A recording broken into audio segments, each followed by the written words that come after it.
네, 3년 전에 와서 한번 인사드리고 3년 만에 다시 와서 또 인사드리는 것 같습니다. 3년 전에 왔을 때 이렇게 협력을 해주시겠다고 말씀해 주시고 그 뒤로 계속 이렇게 협력해 주셔서 한국에 이제 건강검진하고 여러 사역 일 때문에 나왔는데 나와서 또 인사도 드리고 선교 보고도 드려야겠다 생각해서 목사님께 연락드리고 이렇게 또 찾아뵙게 됐습니다. 반갑습니다. 잘 지내셨죠? 네, 우리 한 번만 더 기도하고 같이 나누도록 하겠습니다. 사랑의 하나님, 이 시간 우리가 하나님의 말씀을 기대합니다. 우리에게 말씀하여 주시고 하나님의 말씀을 깨달아 알 수 있는 눈을 우리 가운데 열어 주시옵소서. 또한 하나님 말씀대로 살아갈 수 있는 성령의 능력을 우리 가운데 부어 주시옵소서. 예수님의 이름으로 기도합니다. 아멘. 네, 너무 좋습니다. PPT를 이제 띄워주시면 말씀도 나누고 이제 사역 보고도 같이 하려고 합니다.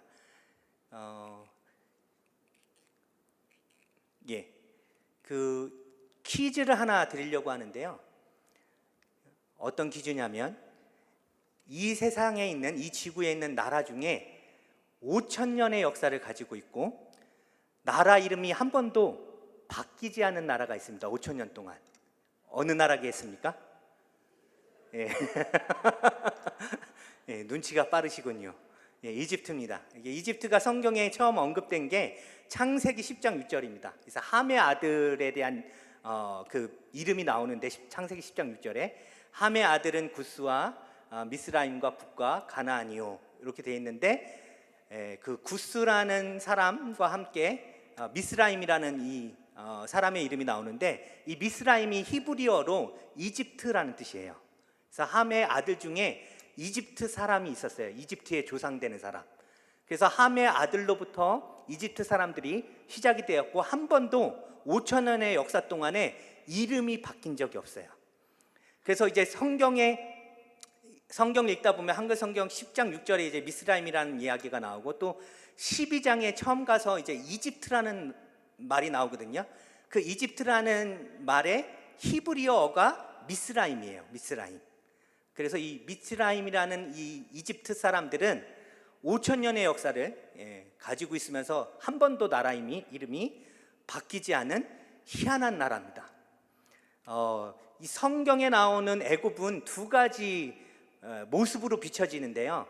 축복된 땅의 모습으로 비춰지고 또 저주받은 땅의 모습으로 비춰집니다. 그래서 하나님께서 하나님의 백성들에게, 이스라엘 사람들에게 이집트에서부터 나와라 이렇게 말씀하시기도 하셨고 또 이집트로 돌아가지 말아라 이런 말씀도 하셨거든요. 그래서 이집트는 세상을 의미하는 땅이기도 했지만 반대로 성경에 보면 또 이집트를 하나님께서 축복해 주시겠다라는 말씀을 하세요. 왜냐하면 하나님은 결국 세상을 창조하시고 온 세상을 축복하시려고 하시잖아요.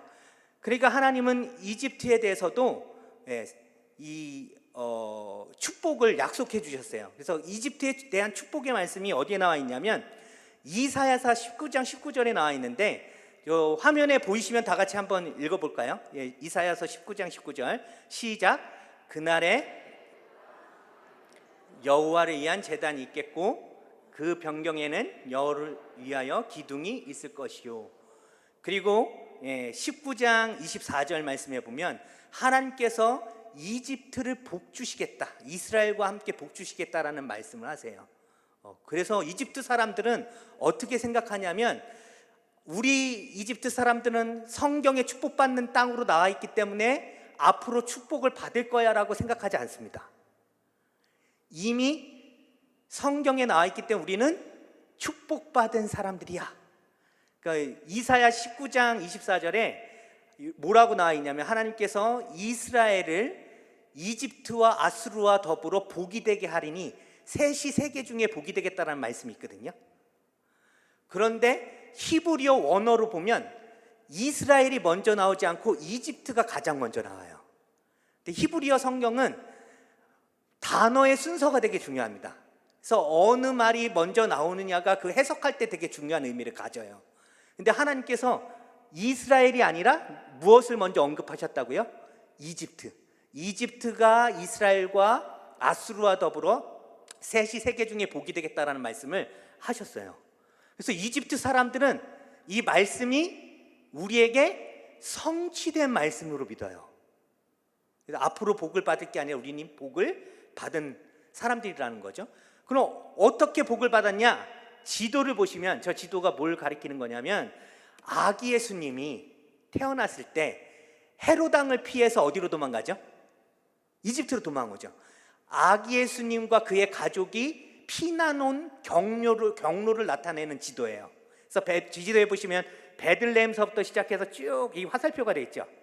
그리고 저 파란색 동그라미로 어떻게 되어 있습니까? 올드 카이로라고 되어 있죠. 저기 지역이 제가 왜 파란색으로 해놨냐면 제가 지금 살고 있는 동네이기 때문에 파란색으로 해놨고, 그리고 이제 다음 사진에 이제 어떤 교회가 나오는데 그 교회 사진을 보여드리려고 파란색으로 표시했는데, 저 파란색 원 있는 데를 거쳐가지고 맨 아래쪽 마운틴 두란카라고 하는 그 지역까지 아기 예수님이 내려가셨다고 해요. 그래서 저 맨 아래 지역이 이집트의 정확한 정중앙입니다. 이사야 19장 19절 말씀대로 이집트 중앙에는 여호와를 위한 제단이 있겠고 하신 대로 저 정중앙에 교회가 세워졌어요. 그리고 아기 예수님이 다녀갔던 저 표시마다 뭐가 세워졌겠습니까? 교회가 세워졌어요. 그 주변으로 말씀대로 그 주변으로 기둥들이 세워졌어요. 그래서 이집트 기독교인들은 아기 예수님을 통해서 이사야 19장 19절 말씀이 성취되었고 되어가고 있고 되어질 거라고 믿습니다. 그래서 이거 그런 얘기 들어보셨나요? 우리는 구원사 속에서 이미와 아직 사이에 있다. 이미 구원을 받았지만 구원의 완성을 향해 가는 중간에 있다라는 얘기 들어보셨죠? 안 들어보신 눈빛으로 쳐다보지 마시고, 한 번도 다 들어보셨는데 이집트 기독교인들 그렇게 믿고 있어요. 우리는 지금 복을 받았고 받고 있고 앞으로 복을 흘려보낼 민족이라고 생각하고 있습니다. 다음 지도 보시면 저 파란색 동그라미 있었던 지역에 있던 교회예요. 저 교회가 무엇을 기념해서 세워졌냐면 아기 예수님이 저 교회 아래에 있는 동굴에 숨었다라는 그런 구전과 그런 이야기들이 있어요. 그 자리에 교회가 세워졌어요. 저 교회가 AD 4세기경, 그러니까 콘스탄티누스 대제가 기독교를 로마 시대 때 기독교를 인정한 게 AD 313년이거든요. 그리고 나서 저 교회가 AD 370년경에 세워졌으니까 기독교가 공인된 이후에 직후에 바로 세워진 교회예요. 별로 안 놀라시네요. 놀라셔야 되는데 이쯤 되면 오 이렇게 놀라셔야 되는데 그 교회 역사가 몇 년이 되겠어요? 2000년 가까이가 되는 거예요. 지금 저 교회가 2000년 된 교회입니다. 잘 안 놀라시는 것 같은데 2000년 된 교회예요. 그래서 지금 여러분들 보시기에 오른쪽 아래쪽이 지금 아기 예수님이 숨어 들어갔다는 굴이거든요. 그 굴 안에다가 제단을 저렇게 만들어 놓은 거예요. 그래서 이집트는 무수한 이렇게 기독교 역사를 가지고 있는 나라입니다. 그래서 오늘 말씀 읽은 것을 가지고 말씀도 나누고 또 이집트 사역에 대한 저희 센터 사역을 하고 있는데 센터에 대해서 소개해드리고, 그리고 훈련 사역 말씀드리고, 이런 사역 보고들을 하고 있는 사역 보고들을 좀 드리려고 합니다. 이집트에 대해서 조금 흥미가 생기셨나요? 좀 이따가 조금 더 자세히 설명드리고 2부 순서에 설명드리고 잠깐 이제 말씀을 나누려고 하는데, 오늘 저희가 읽은 이 말씀 마태복음 6장 9절서부터 10절까지의 말씀 너무나 다 잘 알고 계시죠? 여기 교회 여기 보니까 주기도문, 이렇게 맨 마지막에 주기도문, 교회 비전의 핵심, 아주 중요한 핵심 가치를, 기독교의 비전의 핵심 가치를 가지고 있는 예수님의 기도잖아요. 예수님 우리한테 알려주신 기도. 질문을 또 하나 드리겠습니다. 제가 질문 드리는 걸 좀 좋아해서 죄송합니다. 예수님의 설교나 예수님의 가르침 중에 가장 주요했던 가르침이 뭔지 아세요? 예수님 사람들을 가르치실 때 무엇에 대해서 주로 가르치셨는지 기억나십니까? 성경의 전반적에 보면 네, 잘 안 들렸습니다. 죄송합니다. 하나님 나라. 예, 감사합니다. 예, 박수. 예, 박수 좀 쳐주시죠. 너무 정답을 바로 얘기해 주셔서 제가 당황해가지고, 예. 하나님의 나라에 대한 설교를 주로 하셨어요. 예수님은 그 하나님 나라의 핵심 가치인 사랑과 용서, 이런 설교도 많이 하셨지만 전체 주제는, 예수님의 설교의 전체 주제는 거의 하나님의 나라였습니다. 사도행전 1장 3절에 보면 예수님이 부활 후의 행적이 나와 있는데, 예수님이 부활하신 후에 40일 동안 제자들과 함께 머무셨대요. 부활하시고 바로 하늘나라에 안 올라가시고 40일 동안 제자들과 함께 하셨어요. 제가 예수님이라면 빨리 하늘나라에 가고 싶었을 것 같아요. 부활한 후에. 그렇지 않겠습니까? 십자가 고통이 얼마나 괴로웠어요. 그 십자가 안에서 가장 괴로웠던 건 뭘까요? 십자가 안에서 가장 괴로운 거는 하나님 아버지가 얼굴을 돌리신 일. 이게 예수님의 어깨에 세상의 모든 죄가 있기 때문에 하나님 아버지가 하나님 아버지께서 예수님으로부터 고개를 돌리셨어요. 그게 가장 예수님의 마음에 뼈아픈 고통이었을 것 같아요. 영원 전서부터 함께 하셨던, 시간의 개념의 밖에서부터 함께 하셨던 하나님 아버지께서 한 번도, 영원 전서부터 그렇고 또 십자가 이후도 한 번도 그런 적이 없으셨을 것 같아요. 없으셨어요. 없으셨을 것 같아요가 아니라 없으셨어요. 한 번도 예수님에게서 얼굴을 돌리신 일이. 근데 유일하게 온 역사상, 우주의 역사상, 그리고 하나님이 가지고 계신 그 시간 개념 안에서 유일한 사건이 바로 십자가 안에서 하나님께서 예수님에게 얼굴을 돌리신 일. 그것만큼 뼈아픈 일이 어디 있을까요, 여러분? 그래서 그 고통을 알고 계신 예수님은 한시라도 빨리 하나님 아버지를 보고 싶었을 것 같아요. 그리운 하나님 아버지, 그 곁으로 가고 싶다. 그렇지 않습니까?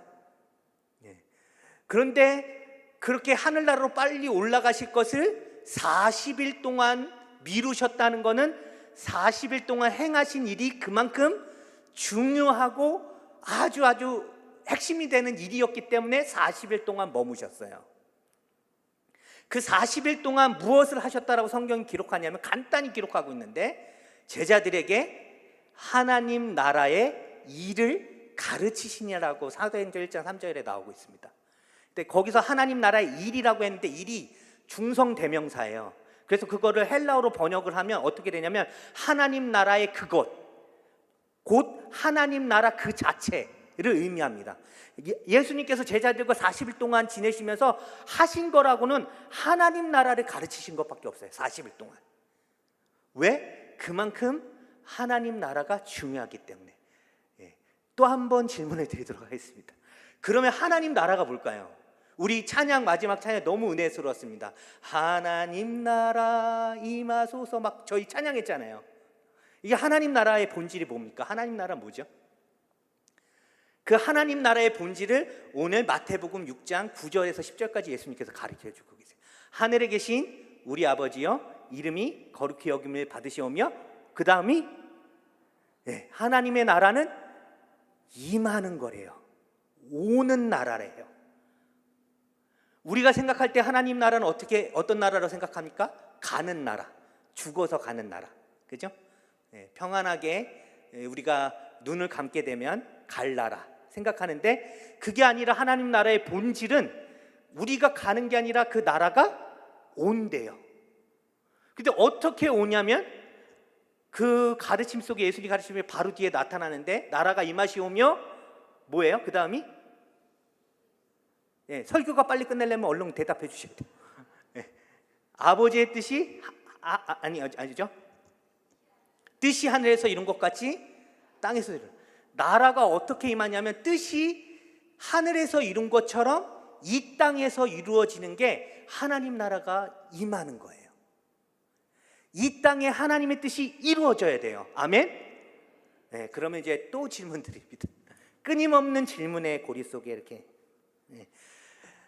그러면 이 하나님의 뜻이 어떻게 이 땅에 임하게 될까요? 하나님의 나라 뜻이 임하는 거. 이게 조금 어려운데요. 그래서 제가 쉽게 비유로 설명드릴게요. 예수님도 이런 부분이 어렵기 때문에 비유로 많이 설명드렸는데, 제가 지금 이집트에서 15년 동안 살면서 가장 힘든 게 무엇이겠습니까? 제가 힘들 때 여러분들이 생각하시기에 외국에서 15년 동안 산다 그럼 뭐가 힘드실 것 같으세요? 당장 떠오르는 게? 네? 제가 요즘에 귀가 어두워졌나 봐요. 잘 안 들려요. 음식이 힘들 것 같지 않습니까? 음식이 조금 힘들어요. 음식이. 제가 이게 이집트 사람들하고 음식을 자주 먹는데 이집트 음식이 맛있습니다. 나중에 이집트에 오시면 제가 꼭 대접해 드리겠습니다. 코샤리라는 음식이 있는데 맛있어요. 이게 토마토 소스에 녹두랑 뭐 이렇게 마카로니랑 비벼서 먹는 건데 한국 사람 입맛에 잘 맞아요. 그래서 한국 사람들이 그거 좋아하거든요. 그래서 오시면 대접해 드릴 텐데, 그 맛있는 음식도 매일 먹어보세요. 질립니다. 질리고 힘들어요. 그래서 저는 이제 그 센터 사역을 하면서 현지인들하고 매일 한 끼씩은 현지식을 같이 먹어요. 먹다 보면 뭐가 그리워지겠습니까? 김치. 김치가 너무 먹고 싶어요. 그리고 라면 뭐 이런 거, 칼칼한 거. 이런 게 먹고 싶고, 그래서 그런 것 때문에 좀 힘들고요. 또 뭐가 힘드냐면 언어가 힘들겠죠. 이집트는 아랍어를 사용하는데 아랍어가 세계에서 어려운 언어 1, 2, 3위 안에 드는 언어입니다. 그래서 이 글씨를 보면 이 아랍어 글씨를 보시면 자음만 적혀 있는 거예요. 모음이 없어요. 그래서 읽기가 힘들어요. 모음을 어떻게 붙이냐에 따라 아버지가 될 수도 있고 오보조가 될 수도 있고, 이응비읍 지으시면. 그러니까 되게 어려운 언어인데 그 언어로 말씀을 전한다고 생각해 보세요.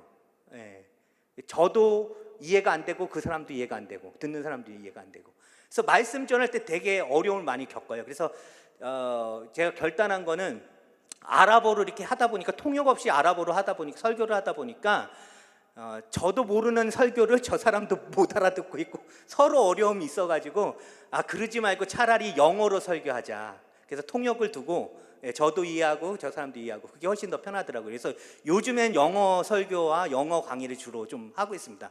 왜냐하면 아랍어로 하면 서로 힘들어요. 통역 없이 하면. 어쨌든 그러니까 막 언어 때문에 답답하겠죠. 제가 이렇게 한국 교회에 와서 설교를 길게 하고 막 이렇게 하는 이유는 한국말 실컷 하고 싶어가지고, 제가 좀 오늘 잠깐 길어지더라도 양해해 주시고, 한국말로 한다는 게 얼마나 은혜가 있는지 몰라요.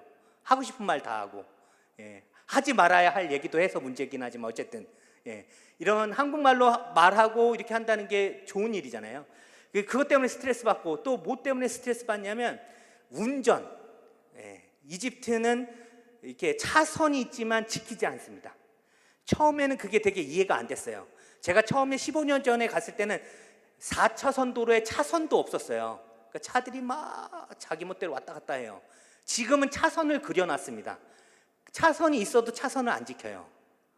제가 한국에서 운전하면서 뭐에 당황하지 않냐면 칼치기 하는 거에 절대 당황하지 않습니다.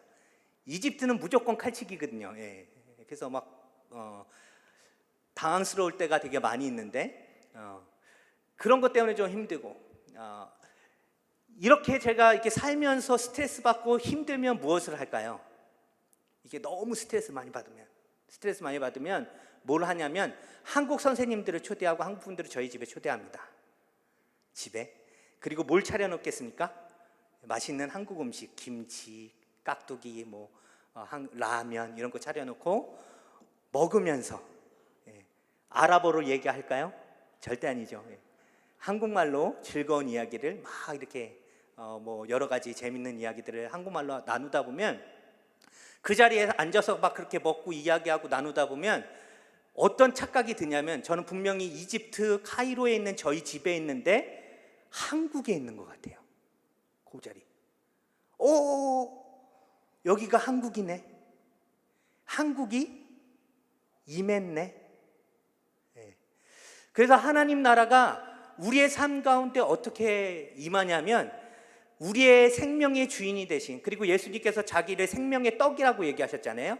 그 예수님, 생명의 떡이신 예수님을 나누고, 또 하늘의 언어로 이야기하고, 하늘의 언어로 이야기한다는 거 뭘까요? 하나님의 말씀을 가지고 서로 나누고 교제하고, 그 안에 예수 그리스도가 나누어질 때 우리의 삶 속에서 예수 그리스도가 나누어질 때 뭐가 임할까요?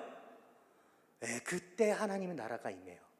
그래서 여러분의 가정에, 그렇게 여러분의 가정에서 예수 그리스도를 나누고 하나님의 말씀을 나눌 때 여러분의 가정에 뭐가 임한다고요? 하나님의 나라가 임하고, 또 여러분이 계시는 직장에서 또 계시는 사역터 위에서 예수 그리스도를 나누고 우리의 생명 되신 예수 그리스도를 우리가 함께 이야기하고 나눌 때 그곳에 하나님의 나라가 임하게 되는 줄 믿습니다. 선교는 그런 겁니다. 선교는 바로 하나님 나라가 우리의 삶에서 임하게 하는 거예요. 그 장소에 상관없이 한국에 우리가 살면 한국에 하나님 나라가 임하도록 하는 거고, 저와 같이 이집트에 있으면 이집트에 하나님 나라가 임하게 하는 것, 그것이 바로 하나님께서 우리 가운데 말씀해 주신 사명이고 소명이고, 그게 바로 선교의 핵심이라고 생각합니다. 다시 이집트로 이제 돌아갈게요. 그러면 이집트 하면 여러분들이 떠오르시는 게 뭘까요? 이런 거 떠오르시죠? 시내산 가보고 싶으시죠? 피라미드 보고 싶으시죠? 그리고 뭐 나일강 이런 거 떠오르시고, 제가 좋은 사진 하나 준비했습니다. 누굴까요? 맞추시는 분에게는 이집트에서 제가 양고기를 대접해 드리도록 하겠습니다. 오시면 이집트에서 양고기를. 누굴까요? 예? 클레오파트라요? 클레오파트라보다 더 오래전 사람입니다.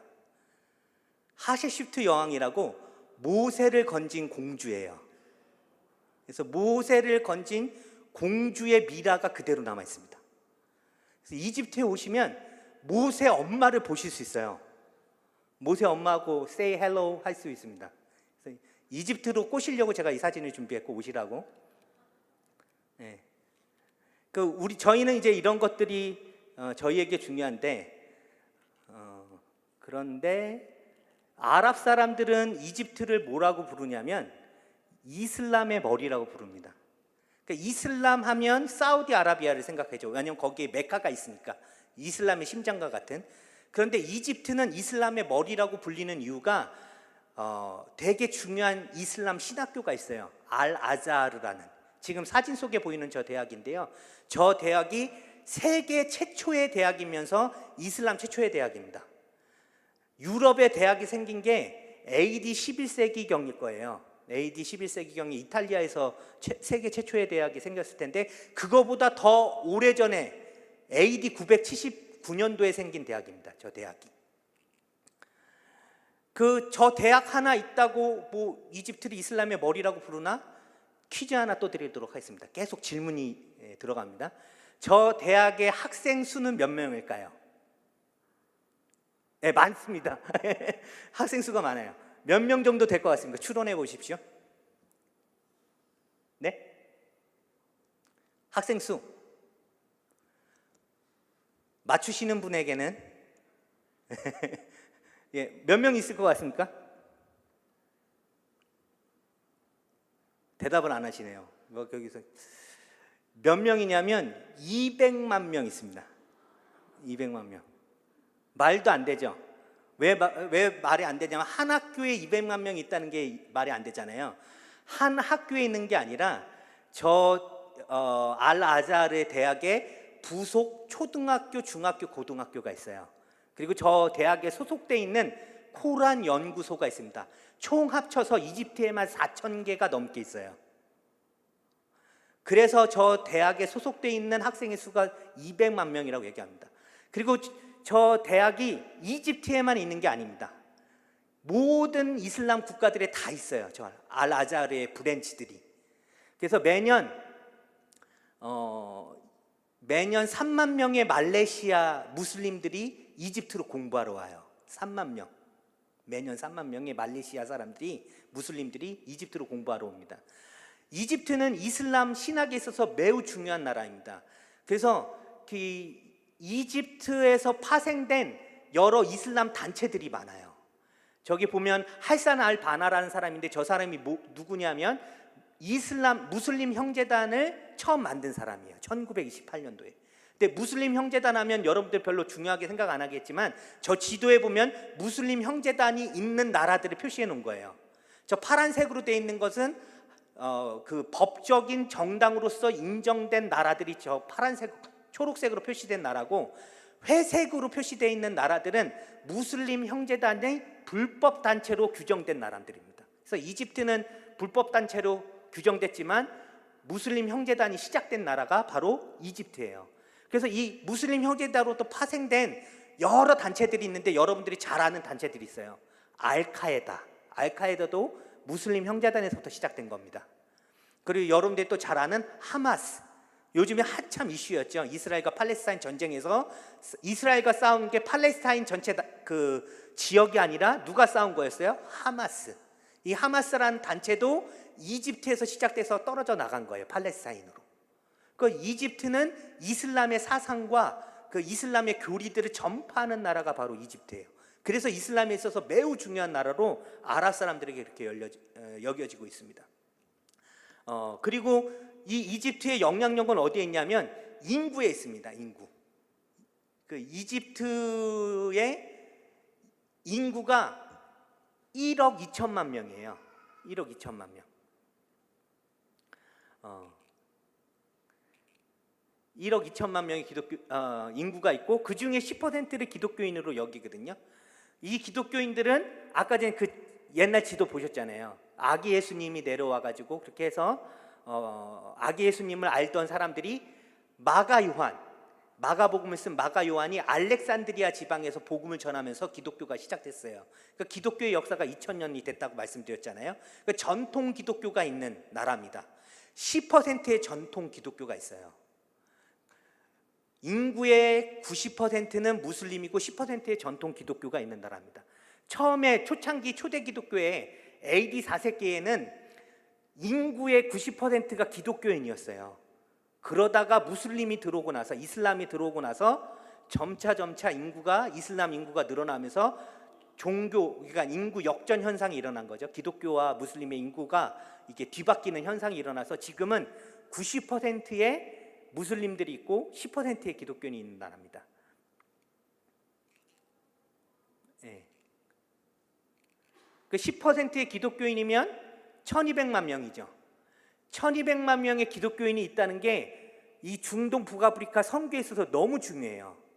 왜냐하면 요르단의 전체 인구가 몇 명인지 아십니까? 요르단의 전체 인구가 700만 명입니다. 근데 이집트에 기독교인이 1200만 명이 있어요.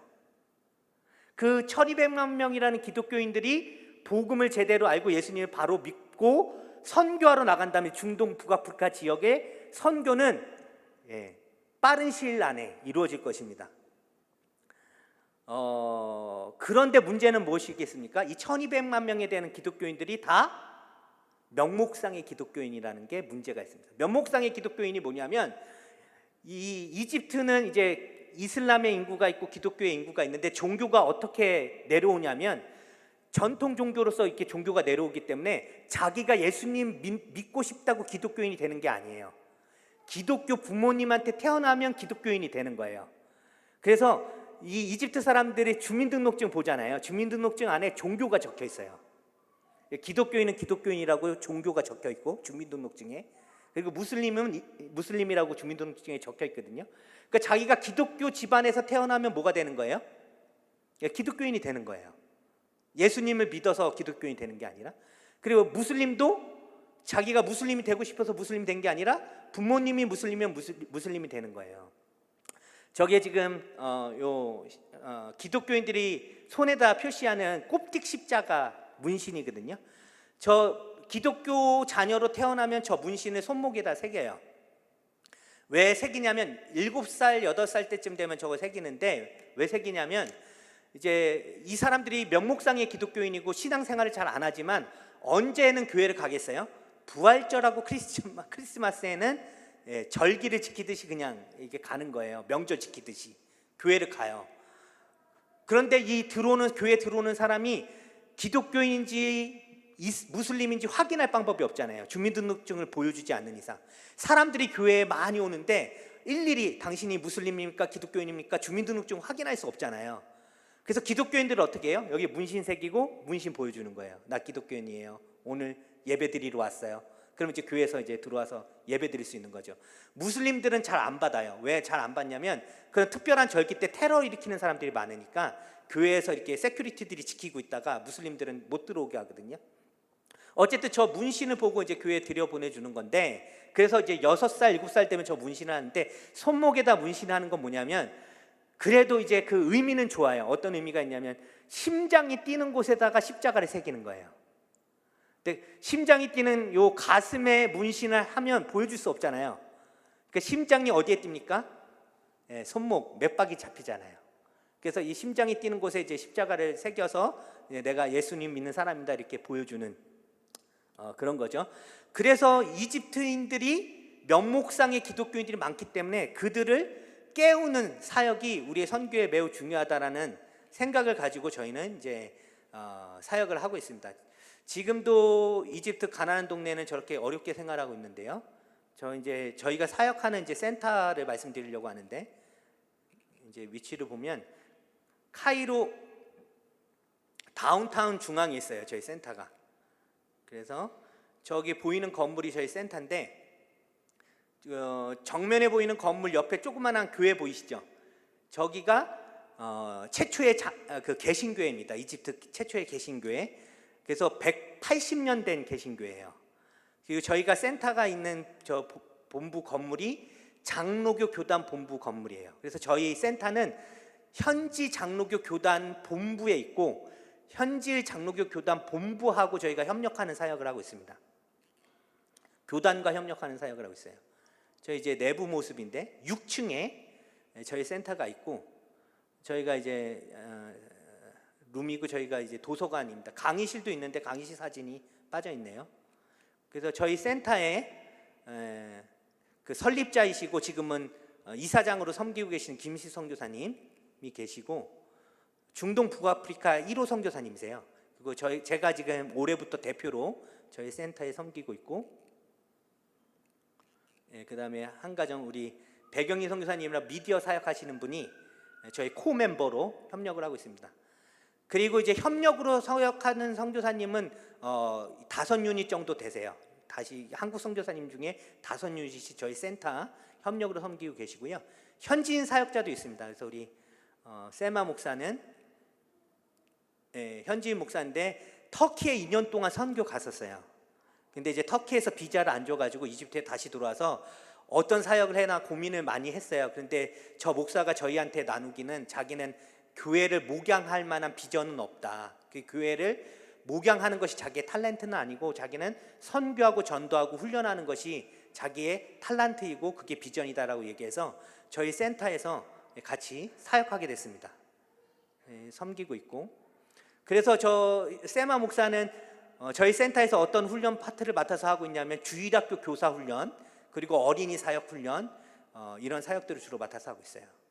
그리고 세크레터리로 일하고 있는 미래의 자매가 있고, 저희 센터에 섬겨주신 타입 아저씨가 있습니다. 저희 센터 사역을 간단히 4개로 구분해서 설명하자면, 처음에는 이제 훈련, 교회 훈련 사역이 있고요.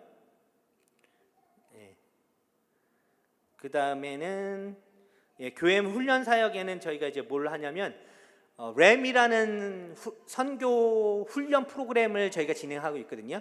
저 램이 뭐의 약자이냐면 Refugee Assistance Ministry라고 해서 이집트에 2011년에 그 아랍의 봄 혁명이 일어났을 때 시리아에서도 혁명이 일어나고 이집트에서도 혁명이 일어났는데, 이제 시리아에선 정권이 바뀌게 되는 어려운 상황이 발생했잖아요.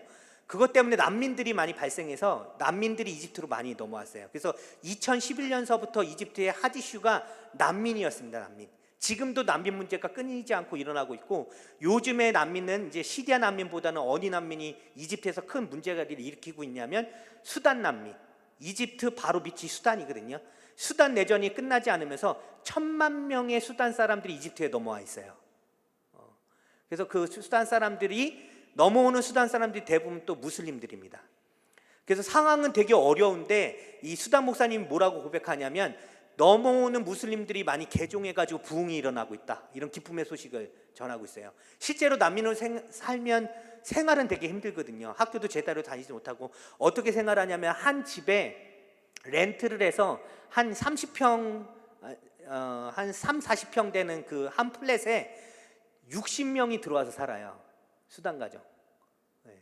그러니까 이게 너무 힘들게 살겠죠. 잠도 제대로 못 자고, 그리고 학교도 애들 학교 보내고 싶은데 학교도 보내지 못하고, 이런 어려운 상황 속에 있는데, 상황은 어려운데 지금 부흥이 일어나고 있다, 예수님 믿는 사람들이 많이 늘고 있다라는 기쁨의 소식을 전해왔습니다. 그래서 저희가 그런 난민이 핫 이슈가 되고 나서부터 난민 사역자 훈련을 해야겠다. 그래서 난민이 난민에게 복음을 전할 수 있는 사역자를 훈련시켜서 이 난민이 난민에게 복음을 전할 수 있는 그런 방향으로 가야겠다라고 하고서 훈련을 시작한 게 램입니다. 저 훈련을 이제 2016년서부터 시작을 해가지고 현재까지 이제 진행을 하고 있습니다. 지금 저 오른쪽에 보라색으로 입은 분이 쿠쿠라는 선교사님이에요. 저희 그 난민 이 램 훈련을 받고 자기 수단으로 돌아갔어요. 수단 나라로. 수단 나라 출신인데 수단 나라에 복음을 전하겠다고 자기 나라로 돌아가서 지금 복음 전하는 사역을 하고 있습니다. 저희가 같이 파송을 했습니다. 그 영국 성공회 교회하고 같이 파트너십으로. 왜냐하면 저는 이제 저희 선교센터를 하고 있지만 비전이 교회가 선교를 해야 된다는 강한 마음이 있거든요. 그래서 저희는 현지 교회가 선교하도록 하는 게 저희 선교 방향이에요. 선교는 선교센터나 선교기관이 하는 게 아니라 교회가 하는 거다라는 강한 믿음이 있습니다. 그것도 로컬 교회가 해야 된다. 그래서 저 선교사를 파송할 때 저희 센터에서 단독으로 파송하지 않고 현지 교회랑 같이 파송했습니다. 현지 교회가 할 수 있도록. 그래서 수단 교회가 저 선교사를 저희와 같이 파송해서 지금 수단 지역에 같이 지금 선교를 하고 있습니다. 이 수단이 지금 사역을 하면서 깨달아진 게 뭐냐면, 예전서부터 이 이집트와 수단이 한 나라였고, 이집트인 못지않게 수단 사람들이 성경에 중요한 그 민족으로 등장했구나라는 걸 깨닫게 됐어요. 성경에 여러분들 읽다 보면 그 구스족이라고 들어보셨습니까? 예레미야에서도 나오고, 이게 구스족이 되게 중요하게 나오거든요. 그 구스족이 지금 이집트와 수단에 퍼져 있는 누비안족이 구스족이에요. 구스족의 일파로 남아있는 게 누비안족입니다. 그래서 지금 사진에 보시는 저렇게 검으신 터번 쓰고 얼굴 검으신 분이 이집트 남부에 살고 있는 누비안족이에요. 구스족이에요. 성경이 구스족. 그런데 저 수단 사람들이 이 누비안족이 많이 있어요. 구스족이 많이 있어요. 그래서 이 구스족을 통해서 하나님께서 이 수단과 이집트 가운데 이 수단 사람들의 사역을 일으키는구나라는 걸 좀 깨닫게 됐거든요. 얼마 전서부터 제가 이 램 사역의 일환으로 뭘 하기 시작했냐면, 2달 전서부터 수단 목회자들 바이블 세미나를 열었습니다. 그래서 수단 목사님들이 성경을 많이 보지를 못해요. 성경을 읽지를 못합니다. 목사님들이 성경을 많이 못 읽는다는 게 좀 아이러니죠. 왜냐하면 이제 사역이 워낙 많다 보니까 성경 읽을 시간이 없대요. 핑계죠. 핑계인데 어쨌든 그래서 이제 성경을 같이 읽고 성경을 하나님 나라의 관점으로 좀 이렇게 뚫어보자. 창세기부터 계시록까지 해서 저 훈련을 지금 시작을 했고, 매월 이제 하루씩 제가 이제 성경 강해를 하고 있습니다.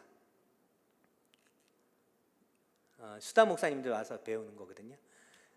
레위기를 공부하면서 어떤 일이 있었냐면, 수다 목사 한 분이 이렇게 질문을 한 거예요. 레위기를 공부하는데 목사가 제사장입니까? 이런 질문을 하는 거예요. 여러분들 어떻게 생각해요? 목사가 제사장입니까? 구약의 제사장이 목사인가요? 그런데 그게 되게 대답하기가 애매합니다. 왜냐하면 이게 어떻게 바라보는 관점에 따라서 대답하기가 애매하거든요. 그래서 제가 뭐라고 정답은 얘기는 안 했어요. 제가 가지고 있는 정답이 있지만 그걸 딱 말해주거나 이렇게 되면 안 될 것 같아서 정답은 얘기 안 해주고, 베드로서 말씀을 얘기했습니다. 너희는 왕 같은 제사장이요. 그 말씀이 목사들에게 향한 말씀입니까? 아니면 모든 성도들에게 향한 말씀입니까? 그랬더니 목사님이 그 질문한 목사님이 모든 성도들에게 한 말씀인데 그래도 목사가 제사장 아니에요? 이러더니 얘기를 하시더라고요. 그래서 이렇게 말씀을 목회자들도 말씀을 보면서 배우거든요. 요즘에 이게 잘 같이 공부하면서 여러 가지 훈련을 하고 있습니다. 그리고 저희가 진행하고 있는 훈련 중에 하나는 아시아피아 선교 훈련이라는 훈련을 하고 있습니다. 이거는 한인들을 대상으로 하는 선교 훈련이고, 선교 후보사들이나 아니면 이집트의 선교를 막 나오신 분들을 대상으로 하고 있는 필드 훈련입니다. 이집트에서 진행하는 선교 훈련입니다. 그래서 우리 청년들이 와서 이 훈련을 많이 받았으면 좋겠어요. 첨단 겨자씨 교회 청년 여러분, 할렐루야. 저 훈련으로 도전을 드립니다. 저 훈련 받으면 너무 좋습니다. 너무 좋아요. 너무 좋은데 어떻게 말로 설명할 길이 없네. 어떻게 훈련이 이루어져 있냐면, 저희 그 선교 훈련이 죄송합니다. 제가 지금 글씨가 제대로 잘 안 보여서 강의 훈련이 있고요. 강의 훈련을 저희 강의 훈련에 그냥 앉아서 듣는 훈련이 아니라 현장 훈련해요. 앉아서 듣는 강의도 있는데, 지금 저 왼쪽에 아래쪽 사진이 방송국인데 기독교 방송국이에요. 아랍 기독교 방송국 세세븐이라는 곳에 강의를 들으러 가서 이제 방송 선교가 어떻게 이루어지는지 실제로 강의를 듣고 보는 거예요. 그리고 강의 중에 이제 콜링이 옵니다. 방송 선교에 관심 있으신 분은 우리랑 함께 할 수 있습니다. 그래서 방송에 관심 있거나 미디어에 있으신 분들을 콜링 받기도 하고, 그렇게 해서 이제 장소들을 방문해서 훈련 받기도 하고요. 그 다음에 언어 훈련을 저희가 진행하는데요. 이제 생활 아랍어 훈련 알려줘서 이제 생활할 수 있도록 아랍어로 충분히 생활할 수 있도록 훈련도 시키고, 또 성경 아랍어를 알려줘서 생활 아랍어하고 성경 아랍어하고 좀 다르거든요. 그래서 복음을 전할 수 있는 언어 훈련도 있고, 또 저희 가운데 있는 훈련이 죄송합니다. 그다음에 성경 공부 훈련. 저 성경 공부 훈련은 이제 저랑 같이 하는 훈련인데, 저게 왼쪽에 보이는 그 교재가 제가 수담 목사님하고 지금 같이 하고 있는 성경 세미나 그 교재인데, 저 교재를 한국말로 번역한 걸 가지고 같이 공부를 해요.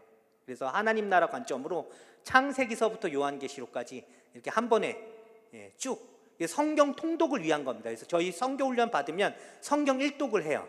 저랑 같이. 그러면서 이제 하나님 나라 관점으로 성경을 어떻게 보는지 배우게 됩니다. 그리고 리서치 훈련이 있고요. 저 사진이 이제 리서치 훈련은 아니고 졸업 여행이 있거든요. 훈련 마칠 때 졸업 여행 갔던 건데, 지금 아래쪽 가운데 사진 있잖아요. 산처럼 이렇게 보이는 거, 저게 뭔지 아세요? 저게 요셉의 피라미드입니다. 관심이 확 가죠. 요셉이 피라미드를 졌어요. 요셉 시대에 요셉이 그 기근을 준비하면서 두 가지를 했는데, 수로를 놔가지고 물을 준비해 놨고, 두 번째로 사람들이 먹을 게 없는데 일을 시켜야 되잖아요. 그 노동을 시켜야 되잖아요. 그 씨앗을 주면서. 그래가지고 벌린 토건 사업이 있는데 그 중에 하나가 피라미드 사업이었어요. 그래서 요셉이 지은 피라미드가 있습니다. 와서 보실 수 있어요. 별로 관심이 없으신 분. 요셉의 피라미드 확 땡기는데. 그리고 저희 딸 지금 수run이가 이렇게 손가락으로 가리키고 있는 게 고래 화석인데, 사막 한가운데 고래 화석이 있어요. 사막 한가운데. 뭐의 증거겠습니까? 노아 홍수의 증거죠. 그래서 저런 것도 보실 수 있습니다. 사막 한가운데 있는 고래 화석. 그리고 저희 이제 아시아피아의 마지막 이제 공동체 훈련 같이 이제 지내면서 이렇게 훈련이 진행되고 6개월 과정으로 진행되고요. 이 훈련을 마치고 되면 선교적 비전을 갖게 되고, 하나님 나라가 무엇이고 우리가 어떻게 선교해야 되고 교회를 어떻게 선교해야 되는가. 저희는 이렇게 선교 받았다고 해서 교회를 떠나라고 막, 어떤 분들은 선교 비전 받고 교회를 떠나시는 분이 계시는데, 저희는 교회가 선교하도록 하는 훈련이기 때문에 관심을 가지시고 훈련을 받으시면 좋을 것 같습니다. 그리고 이제 협력 사역을 저희가 하고 있는데, 저희 아까 전에 우리 센터에 협력하고 계시는 선교사님들이 계시다고 그랬잖아요. 그분 중에 이제 한의하시는 분들이 계세요. 그래서 이 침구 사역으로 이집트 목사님, 목회자들한테 침 사역도 놔주고, 지금 저 장면은 난민들, 시리아 난민들 침구 사역하는 겁니다. 그래서 시리아 난민들, 아픈 사람들 찾아가서 침도 놔주고, 그리고 저희 협력하시는 선교사님 하는 그 방송센터, 미디어 미니스트리도 있고, 또 하나 이제 저희가 중요하게 하는 사역이 아까 전에 계속 초점 맞춰서 설명드리는 게 현지 교회와 함께하는 현지 교회의 협력 사역인데요. 슈룹교회를 저희가 이제 건축을 진행을 했거든요. 같이 슈룹교회와 그 교회가 이제 건물을 지을 돈이 없다고 그래서 저희가 헌금을 하고 건축을 했는데 총 한 10년 걸렸어요. 2016년도에 같이 교회 건축을 시작해서 이제 교회 건축이 거의 90%가 완료가 됐고요. 저 슈룩이라는 위성 도시예요. 카이로 주변에 있는 위성 도시인데 개신교회가 유일한 저 교회밖에 없습니다. 개신교회가 하나밖에 없어요. 저 교회. 그래서 저 교회를 저희가 건축하면서 뭐라고 현지 목사님이 얘기하냐면 저 교회는 선교하는 교회가 돼야 된다 이 얘기를 했어요. 그래서 이제 교회 건축을 같이 시작하고 막 열심히 해왔는데 문제가 생겼습니다. 건축이 거의 완료가 됐는데 예배 허가를 안 주는 거예요. 경찰청장이. 이집트는 예배 허가를 누가 주냐면 그 지역의 경찰청장이 예배 허가를 주게 돼 있어요. 근데 예배 허가를 안 주는 거예요. 왜 안 줬냐면 교회 건축하고 이게 10년 동안 이렇게 하는 지역 동안에 침례교 교단에서 가정교회가 생겼어요. 그 지역에. 그랬더니 경찰청장이 우리 슈룹교회 목사를 불러가지고 뭐라고 얘기했냐면 너가 저 교회를 없애라. 가정교회를. 슈룹교회가 흡수해라. 왜냐하면 슈룹교회는 인가받은 교회고 교회 건물도 있으니까 그 가정교회 생긴 걸 흡수하라는 거예요. 목사가 어떻게 그걸 예스를 할 수 있겠어요. 그래서 우리 슈룹교회 목사님이 노를 했죠. 안 된다. 그거 그렇게 할 수 없다. 그랬더니 예배 허가를 안 주는 거예요. 3년 동안. 그리고 나서 이제 교단장에게 뭐라고 얘기를 했냐면 경찰청장이 저 목사를 잘라라. 저 목사를 자르지 않으면 예배 허가를 주지 않겠다. 그래서 3년 동안 저희가 두고 기도했거든요. 결론은 어떻게 됐냐면 목사가 자진 사임하기로 했습니다. 너무 마음 아팠어요. 목회에 대한 마음도 있고 선교적 교회로 저 교회를 목회하고 싶었는데 그 목사가 기도하면서 결정 내린 게 자기가 사임하지 않으면 이 문제가 해결되지 않을 것 같다 결정하고서 사임을 했습니다. 그래서 지금 담임 목사가 없고요. 담임 목사를 청빙하는 중에 있습니다. 예배 허가는 떨어졌어요. 사임하고 나서는. 그래서 노회에서 지금 저 교회 이게 심무할 목사를 청빙하고 있고 제가 이제 뭐라고 지금 교단에 얘기하고 있냐면 저 교회를 한국교회 헌금으로 지었는데 우리가 헌금을 하고 할 때는 저 교회가 선교적 교회가 되도록 선교하는 교회가 되도록 그 위에서 헌금을 했다. 그러니까 다음 목사가 누가 오더라도 저 교회는 선교하는 교회가 됐으면 좋겠다라고 교단에 얘기하고 있습니다. 지금. 그래서 다음 목사를 청빙하고 있고 마디 교회도 저희가 이제 후원을 해서 교회 건축이 50년 만에 저기는 이제 건축 허가가 안 나요. 왜냐하면 이 무슬림 국가가 때문에 교회 건축이 누구의 허가가 필요하냐면 대통령 허가가 필요해요. 대통령이 교회 건축을 허가를 해야 교회 건축을 할 수 있어요. 그 대통령 허락을 받는데 50년 걸렸어요. 저 마디 교회가. 그래서 50년 만에 교회 건축 허가를 받고 교회를 지었습니다. 그래서 막 성도들이 너무 기뻐했는데 그때 혁명 일어나고 나서 이제 교회 건축 우리가 된다고서 했는데 혁명 일어나고 뭐가 일어나냐면 인플레이션이 일어난 거예요. 그래서 교회 건축 헌금으로 모아둔 헌금 돈이 턱없이 부족한 거예요. 그래서 저희가 이제 한인교회에서 헌금했던 헌금을 마디교회에 다 헌금을 했습니다. 헌금을 하고 죄송합니다. 지금 마디교회. 그래서 마디교회도 지금 다 지어져서 예배를 드리고 있고요.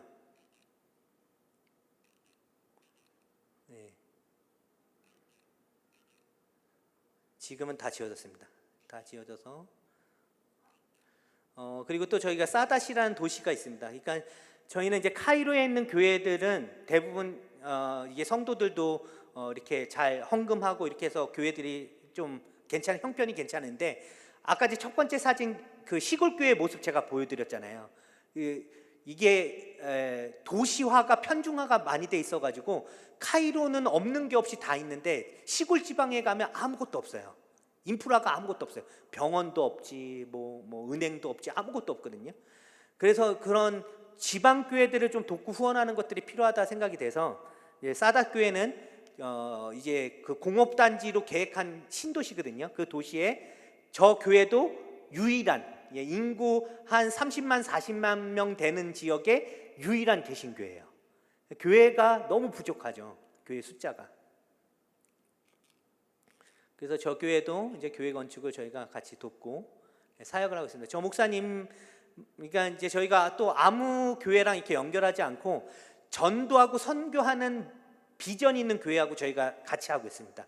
저 목사님도 다른 목사님들이 무슬림 전도 안 하려고 그래요. 교회 피해 어려움이 오니까. 무슬림 전도하다가 이제 정부에서 걸리면 목사가 감옥에 갇히기도 하고 핍박받기도 하고 이러거든요. 그래서 목사들이 무슬림들한테 선교 잘 안 해요. 전도 안 하는데. 근데 저 사닥교회 이사람 목사님은 전도에 막 열정이 있는 분입니다.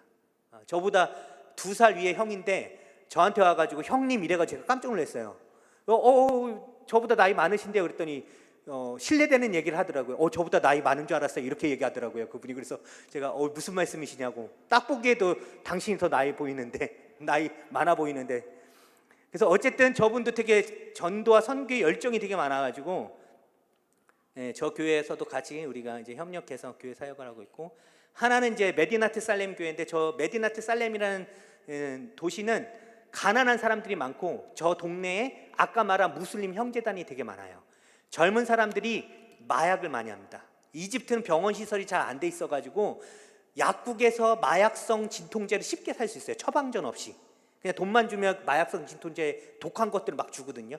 젊은이들이 그걸 많이 해요. 그런 약, 마약성 진통제 먹고. 그래서 그 약에 쪄들어 있는 젊은이들이 되게 많고 자살률도 높고 형제단이 많은 가난한 동네거든요. 근데 성도들이 500명입니다. 저 교회. 많죠. 네. 그런데도 재정이 부족해요. 가난한 사람들이라 헌금을 주일날 200원, 100원 헌금합니다. 그래서 늘 재정이 어렵다고 이게 얘기를 하는데, 그래도 이제 희망이 뭐냐면 어린이들을 잘 가르쳐가지고 이제 가난한 동네 어린이들 사역을 되게 잘하고 있어요. 저 교회가. 그리고 이제 저희가 하고 있는 이제 또 협력 사역들이 있는데, 와이드 기도 모임이라는 모임으로 저희가 한 달에 한 번씩 우리 한인 기도에 비전이 있으신 한인 선생님들, 선교사님들하고 또 기도에 비전이 있는 현지인들이 같이 모여가지고 와헤드라는 그 말뜻이 연합, 하나라는 뜻을 가지고 있어요. 하나라는 뜻. 그래서 우리가 하나 돼서 부흥을 위해서 기도를 하자 해서 매월 1회씩 모여서 이렇게 기도하는 기도 모임을 저희가 갖고 있습니다. 저희 아내는 이제 수단 어린이를 이제 매 주일 오후에 이제 난민들 중에 이제 개종한 사람들, 그 아이들, 이 아이들이 이제 개종하게 되면 뭐가 문제냐면 이 학교에 아이들을 보내잖아요. 근데 공립학교는 공립학교에 무조건 종교 시간이 있습니다. 그래서 무슬림 아이들은 어디로 가겠어요? 이슬람 가르치는 그 클래스로 들어가고, 기독교 아이들은 기독교 교리를 가르치는 클래스로 들어가거든요. 문제는 개종한 아이들이에요. 무슬림이었는데 부모님이 개종하고, 이 아이들은 어디로 가야 돼요? 기독교 클래스를 갈 수가 없어요. 그러니까 무조건 공립학교 다니면 자기 아버지가 무슬림이기 때문에 거기 가야 돼요. 그러니까 엄마 아빠들이 너무 고통스러운 거예요. 나는 예수님 믿고 이제 예수님이 구원자라는 걸 확신하게 됐는데 아이들이 학교에 가가지고 성경을 배우는 게 아니라 코란을 배우고 막 이슬람을 배우고 이렇게 하니까.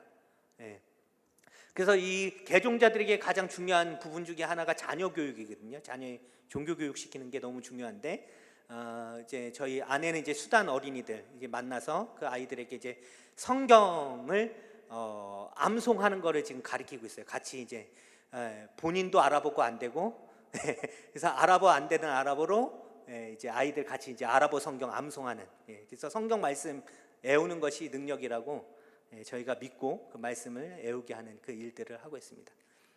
이제 마무리하려고 하는데 시간이 좀 많이 지나서 죄송합니다.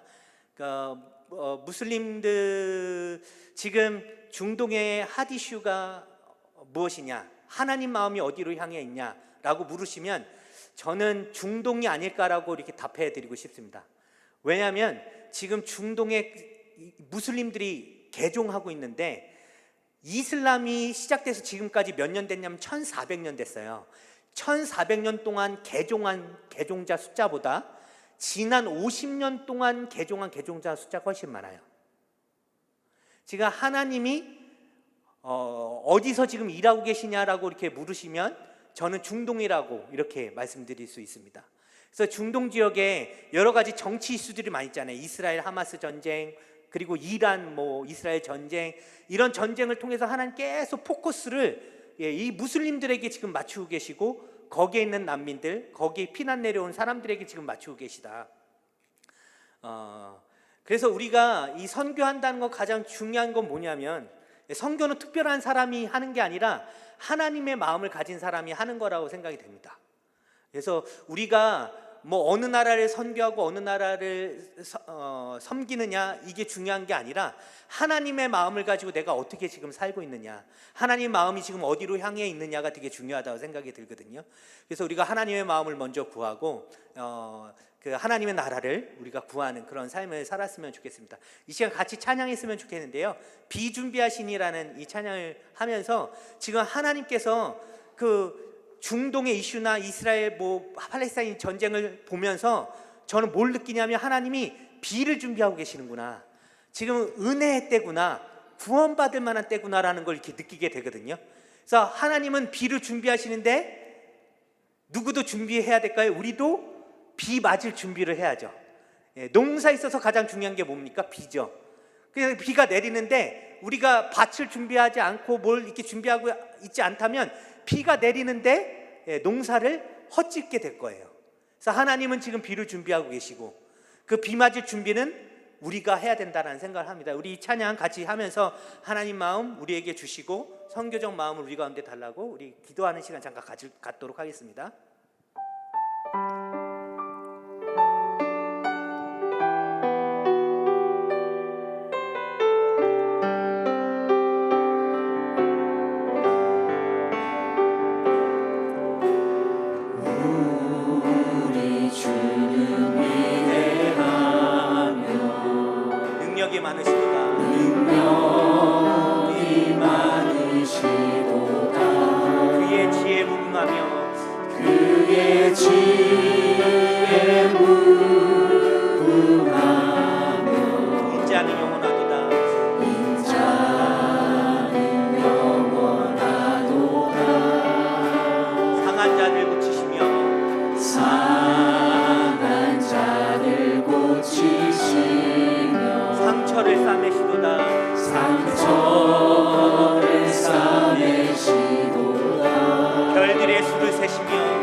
그가 구름으로 하늘을 덮으시며 땅을 위하여 비 준비하시니 예루살렘아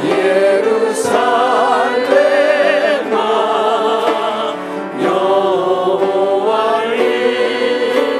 찬송할지어다. 내 하나님을 감사하며 그 앞에 나가며 주인들 앞에 경배해. 예루살렘아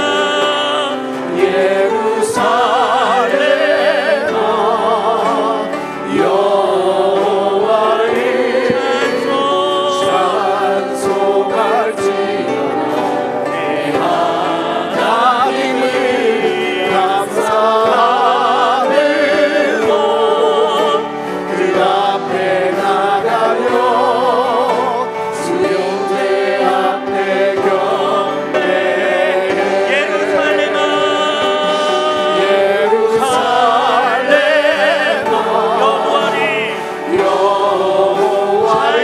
여호와를 찬송할지어다.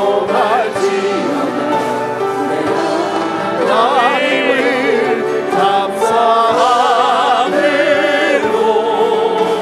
그 앞에 나가며 주인들 앞에 경배해. 이 시간 기도할 때에 하나님의 마음을 우리 가운데 부어주시고 하나님의 은혜 우리 가운데 부어주시옵소서. 우리 하나님의 은혜를 구하면서 기도하겠습니다. 하나님 우리 가운데 은혜를 부어주시옵소서. 하나님 마음 알 수 있게 하여 주시고 선교적 사명을 살아가는 우리의 삶, 하나님의 나라가 우리의 삶 가운데 임하는 삶 살아가게 하여 주시옵소서. 우리 다 같이 기도하도록 하겠습니다. 주여, 주님, 우리가 다른 것 구하지 아니하고 하나님의 뜻을 구합니다. 예수 그리스도의 영광을 구합니다. 예수 그리스도의 그 십자가의 은혜를 구합니다. 우리 가운데 부어주시는 하나님의 은혜를 구하며 나갑니다. 하나님, 우리 가운데 은혜를 부어 주시옵소서. 달려보는 하나님의 은혜를 가운데 부어 주시옵소서. 하나님 주 앞에 나아갈 때에, 하나님 경배하며 나아갈 때에 우리 가운데 부어주신 하나님의 은혜를 경험하게 하여 주시기를 간절히 원하고 기도합니다. 하나님 감사함으로 주 앞에 나갑니다. 하나님 주 임재 앞에 나갑니다. 경배하며 나갑니다. 하나님 은혜를 우리 가운데 부어주셔서 우리의 삶이 선교적 삶이 되게 하여 주시고 우리 가운데 있든지 하나님 선교적 삶을 살아가는 우리의 삶이 되어지도록 주님 축복하여 주시기를 간절히 원하고 기도합니다. 하나님 긍휼히 여겨 주시옵소서. 하나님 불쌍히 여겨 주시옵소서. 하나님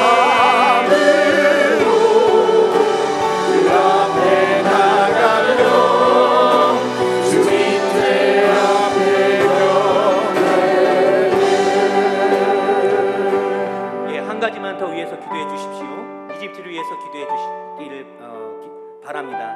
이집트에 1200만 명이라는 기독교인들이 있는데 그들이 명목상의 기독교인으로 살아가고 있습니다. 예수 그리스도를 알지만 예수님을 만나지 못했고 예수님에 대해서 듣기는 했지만 예수님이 그들의 삶에 없는 삶을 살아가고 있습니다. 그들을 하나님 축복하여 주시고 이집트의 기독교인들 주님 긍휼히 여겨 주셔서 그들을 통해서 무슬림 선교가 일어나게 하여 주시고 예수 그리스도의 구원의 은혜가 그들 가운데 충만히 임해서 다른 사람이 무슬림들에게 증거하는 복음을 전하는 것이 아니라 이집트 기독교인들이 무슬림들에게 복음을 증거할 수 있도록 하나님 복음의 문을 열어 주시옵소서. 우리 다 같이 이집트를 위하여 한번 기도해 주십시오.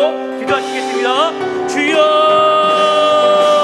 주님 하나님의 은혜를 우리가 간절히 간구합니다. 예수 그리스도께서 하나님 정말 이집트 땅에 오셔서 하나님 그 축복과 은혜를 흘려보내 주셨는데 하나님 그 비를 내려주시는데 하나님 우리가 비받을 준비를 하고 있지 못하고 하나님 앞에 나아갈 준비를 하지 못하여서 하나님 앞에 우리 굳게 닫혀있고 하나님 복음을 전하지 못하고 있는 그 땅을 긍휼히 여겨주시기를 간절히 기도합니다.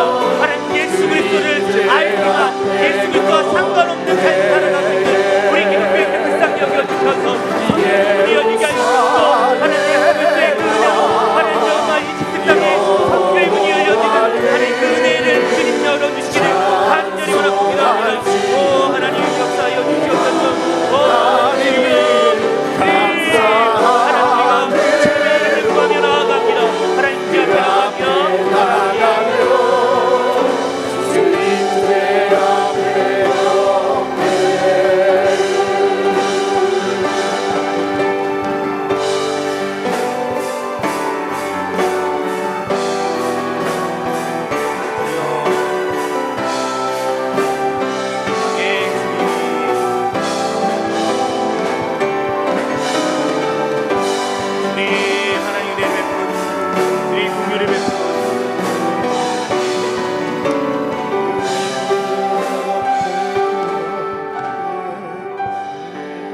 이제는 우리 주 예수 그리스도의 은혜와 한량없으신 하나님 아버지의 사랑하심과 성령님의 감화 감동 교통 충만하심이 첨단 겨자씨 교회 성도들 머리 위에 이제로부터 영원토록 함께 있기를 축원하옵나이다.